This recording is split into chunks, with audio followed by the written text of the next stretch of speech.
Good morning students. जैसा कि हम पिछले दिनों में मॉडल ऑक्सिलरीज के अंतर्गत शुड का प्रयोग, मस्ट का प्रयोग, ऑट टू का प्रयोग चाहिए के अर्थों में कर चुके हैं। उसके बाद हमने जो प्रयोग किया कैन, कुड, मे, माइट का किया। ये सकता है और सका के रूप में किया। इनकी प्रेजेंट और पास्ट फॉर्म दोनों रूपों में हमने इन सब मॉडल को देखा। इसके अतिरिक्त हमारे पास और भी मॉडल्स हैं, विल, वुड और कुड। ये जो तीन वर्ब हैं इनका प्रयोग हम पोलाइट रिक्वेस्ट के रूप में करेंगे। नीडंट, डेयर और यूज टू को हम डिफरेंट यूज में करेंगे। ये सभी मॉडल्स हैं। इनका यूज हमेशा वर्ब की फर्स्ट फॉर्म के साथ होता है। जो 5 फॉर्म्स हैं आपकी, उसमें आपकी वर्ब की फर्स्ट फॉर्म इनके साथ आएगी एक्टिव वॉइस में, और जो पैसिव वॉइस के सेंटेंस होंगे उन सभी में इनके साथ थर्ड फॉर्म आएगी। ये निश्चित करें। तो वर्ब की फर्स्ट फॉर्म यहां पर प्रयोग होती है इन सभी के साथ एक्टिव में, और पैसिव में आती है थर्ड फॉर्म। तो आज स्टार्टिंग करते हैं हम इन तीन वर्ब्स की जिनको पोलाइट रिक्वेस्ट के रूप में यूज किया जाता है। वैसे तुम प्लीज शब्द का प्रयोग करते हैं, प्लीज, कृपया। इसका जो प्रयोग है हमारी आंचलिक भाषा में, यहाँ पश्चिम उत्तर प्रदेश में हम जरा जो शब्द कहते हैं, जरा में पोलाइट रिक्वेस्ट पाया जाता है। तो जरा शब्द के लिए अगर आपको कोई इंग्लिश चाहिए तो उसमें हम विल, वुड और कुड का प्रयोग कर सकते हैं। ये देखने में तो सेंटेंस इंटरोगेटिव लगते हैं, लेकिन ये इंटरोगेटिव नहीं है। इनको अफर्मेटिव में ही लिया जाता है। जब ये सेंटेंस डायरेक्ट, इनडायरेक्ट में यूज किए जाते हैं तो वहां पर इनमें विल यू, वुड यू और कुड यू का प्रयोग न करते हुए सीधे टू लगाकर इम्पेरेटिव में इनको यूज किया जाता है। यहां से ये सेंटेंस इम्पेरेटिव है, लैंड मी योर बुक। तो यहां से ये इम्पेरेटिव बन जाता है। आपको पता है कि यू का प्रयोग इम्पेरेटिव में नहीं किया जाता, क्योंकि सभी सेंटेंस इम्पेरेटिव के हैं। और इम्पेरेटिव का मतलब है यू को ये बात कही जा रही है, सेकंड पर्सन को ये बात कही जा रही है। तो ये यू यहाँ अंडरस्टूड है पहले से ही, इसलिए इसका प्रयोग हम इम्पेरेटिव के किसी भी सेंटेंसेस में नहीं करते, न तो अफर्मेटिव में और न ही नेगेटिव में। और इंटरोगेटिव सेंटेंस इम्पेरेटिव में नहीं होते। विल, वुड और कुड का जो प्रयोग है यहाँ प्लीज के रूप में है। जैसे मैंने यहाँ पर प्लीज की पावर 2 लिखा है, यहाँ पर प्लीज का 2 गुना, यानी कि प्लीज का जो इम्पैक्ट है, प्रभाव है, वो विल, वुड और कुड के प्रयोग से, यानी कि सेंटेंस के स्टार्टिंग में यदि हम विल, वुड और कुड का प्रयोग करते हैं तो उसका प्रभाव 2 गुना हो जाता है। यानी कि जब भी हम ये सेंटेंस पढ़ें, विल से स्टार्ट होते हैं, वुड से और कुड से, जब भी ये सेंटेंस हमारे सामने आते हैं तो हमें समझ लेना चाहिए हमसे अधिक प्रार्थना की जा रही है, अधिक रिक्वेस्ट की जा रही है। तो पोलाइट रिक्वेस्ट के लिए, विनम्र प्रार्थना के लिए विल का प्रयोग, वुड का प्रयोग और कुड का प्रयोग हम करते हैं। जैसे कि इन सभी सेंटेंसेस में will you land me your book, क्या आप मुझे अपनी पुस्तक उधार देंगे? Would you land me your book, could you land me your book. सभी का, इन तीनों सेंटेंसेस का एक ही मीनिंग है। इसमें मीनिंग में अंश मात्र भी डिफरेंस नहीं है।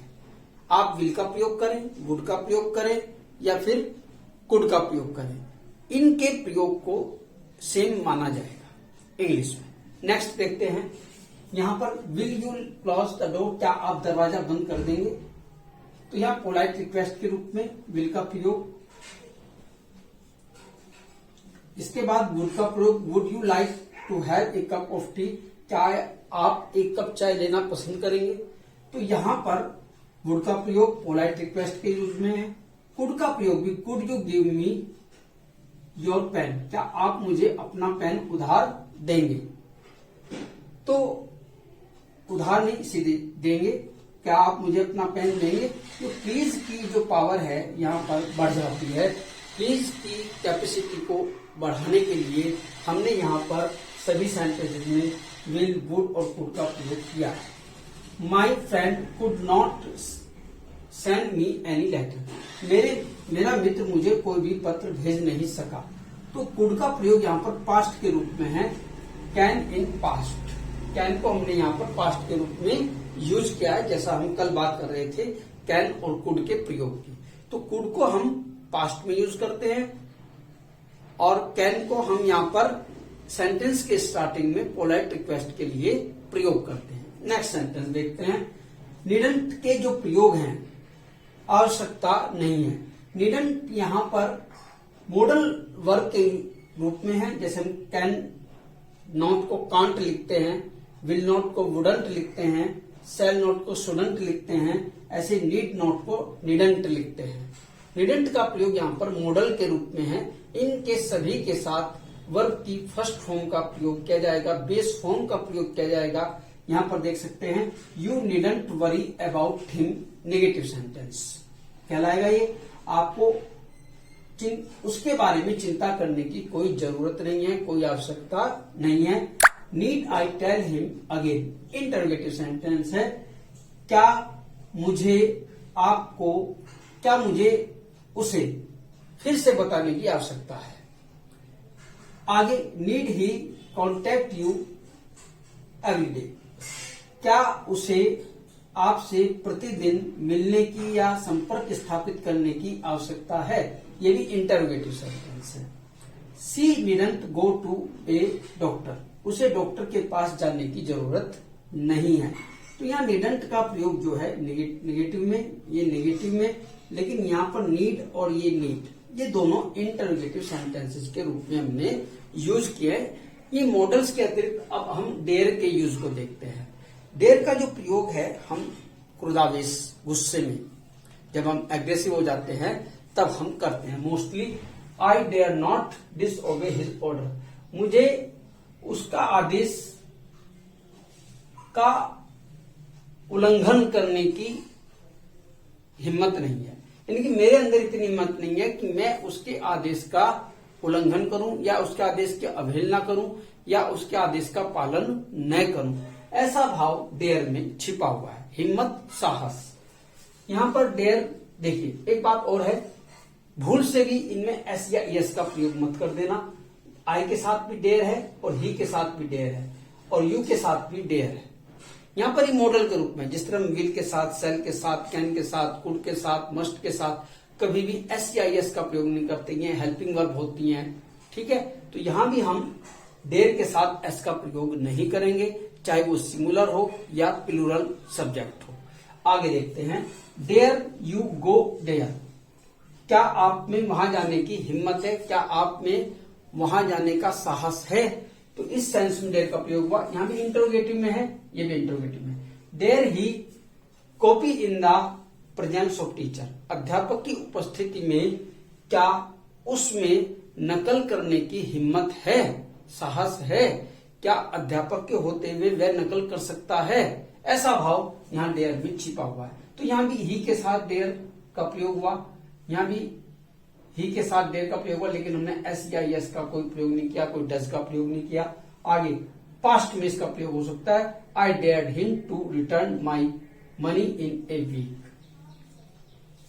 मैंने अपना धन एक सप्ताह में उसे लौटाने का साहस जुटाया। ये बात कहने का मैंने साहस जुटाया कि मैं आपका धन एक हफ्ते के अंदर अंदर दे दूंगा।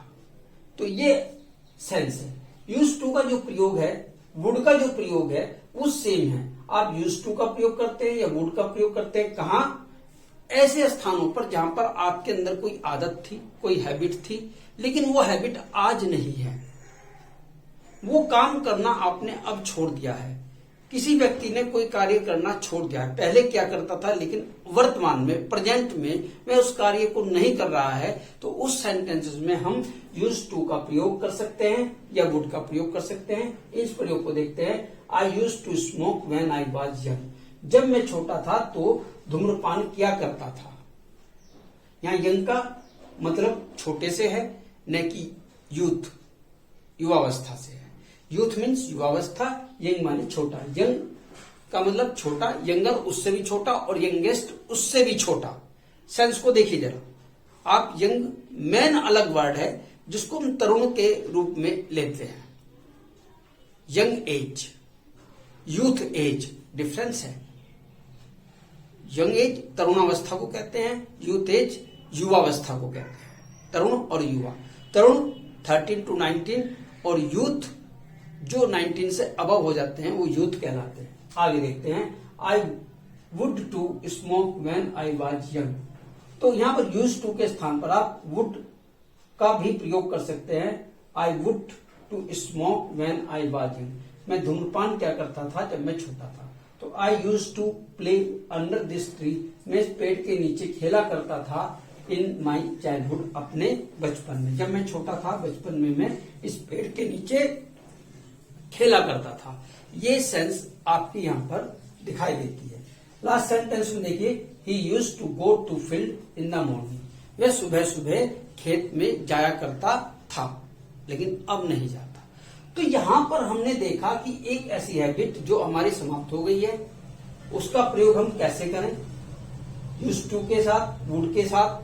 यहां पर हमने वो सेंटेंस मॉडल ऑक्सिलरी वर्ब के रूप में आपको एक्सप्लेन किया है। यहां पर साहस करना, हिम्मत जुटाना, ऐसे सेंटेंसेस में हम डेयर का प्रयोग कैसे करें, मैं फिर कहूंगा वीडियो 2 से ज्यादा बार देखें, 2 बार देखें, 3 बार देखें, निश्चित रूप से हर पॉइंट आपको क्लियर होगा और आप इस योग्य हो जाएंगे कि आप दूसरों को भी ये चीजें एक्सप्लेन कर सकते हैं। मैं समझता हूं आप अपनी वर्ब लिख रहे होंगे। देखिए, मैं बार बार कहता हूं कि ये जितने भी वर्क हम आजकल दे रहे हैं, आप फ्री माइंड हैं, आपके पास समय है, किसी भी समय इन कार्यों को कर सकते हैं। समय की डिमांड यही है कि हम अपने कार्यों को समय पर करते हुए चलें। जो पेरेंट्स ये वीडियो देख रहे हैं वो अपने स्टूडेंट्स को, अपने बेटे या बेटी को जागरूक करें कि वो अपने कार्य को समय पर करें। वीडियो को 2 या 3 बार देखें। नहीं समझ में आती कोई बात, हो सकता है कि मेरे समझाने में कोई कहीं कमी रह गई हो, आपके समझने में कमी नहीं आई, क्योंकि आपने तो वीडियो 1 बार देखा है। 2 या 3 बार देखने के बाद फिर भी समझ में ना आए तो मैं आपको एक्सप्लेन करूंगा। 6 से 7 बजे आप कॉल कर सकते हैं किसी भी पॉइंट को समझने के लिए, लेकिन ये सभी वर्क आपकी नोटबुक में होना चाहिए। ये सभी यूज जितने भी मैंने आपको एक्सप्लेन किए हैं, अभी तक आपने किया क्या है, फिल अप द ब्लैंक्स थे, मैडम या टीचर ने आपको क्लास में आकर कराए, आपने fill up the blanks complete कर लिए या ट्रू फॉल्स में इनको दिया या करेक्ट इनकरेक्ट में दिया, आपने एक्सरसाइज की है इनसे संबंधित। अब यहाँ पर एक्सप्लेनेशन के साथ साथ हम एक्सरसाइज भी करेंगे। आज कुछ स्टूडेंट्स ने मेरे पास कुछ एक्सरसाइज जो मैंने भेजी थी सुबह, कल वाली जो एक्सरसाइज थी उसको सॉल्व करके भेजा है और बड़ी खुशी की बात है कि उसमें 1 या 2 सेंटेंस गलत हैं, अर्थात उन बच्चों ने इस एक्सप्लेनेशन को बड़े अच्छे ढंग से लिया, समझा, जाना और उसके बाद वो एक्सरसाइज की। अच्छा लगता है जब स्टूडेंट किसी एक्सरसाइज को करते हैं और उनका रिजल्ट 100% आता है। कुछ ही स्टूडेंट्स हैं जिनके 1-2 सेंटेंस गलत हैं, वरना सभी सेंटेंसेस करेक्ट आए हैं। लेकिन कुछ स्टूडेंट्स अभी भी कुछ भी नहीं कर रहे हैं, वो थोड़ा सावधान हो जाएं, अपने लिए, अपने पेरेंट्स के लिए, अपने स्कूल के लिए, अपने समाज के लिए, अपने देश के लिए। Okay, thank you very much for this day and I request you to please follow YouTube channel English Grammar Beginners for other content of the grammar and translation. You will subscribe the channel, उसको booking करेंगे और bell icon को press करेंगे ताकि morning में आपको सभी videos मिलें और उनको देखें, दिखाएं और उनको फॉरवर्ड दिखाएं। Thank you very much, have a nice day.